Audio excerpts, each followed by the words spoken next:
Colorado Parks and Wildlife has released the details behind two different wolf deaths that occurred in the state this year, one of which occurred in Rocky Mountain National Park. Both deaths involved female wolves that were reintroduced earlier this year, died months after their release.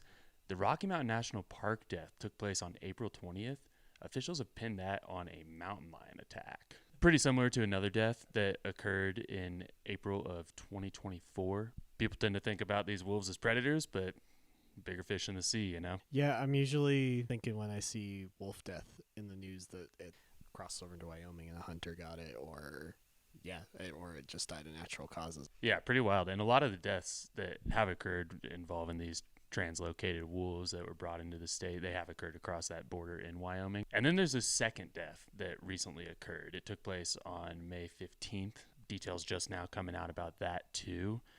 This death took place in northwest Colorado. It actually involved a wolf getting stuck in a coyote trap. These are prohibited in Colorado, but there are exceptions for landowners that are using their land to produce commercial livestock. They're essentially able to install these traps for like a 30-day period when certain criteria is being met. So that was the case in this situation. Officials deemed that that criteria had been met and that this was a legal trap use. Colorado Parks and Wildlife was notified. They released that wolf from the trap and then it died the next day. People tend to think of wolves as kind of these like apex predators, right? But there are some real hazards that can take them out.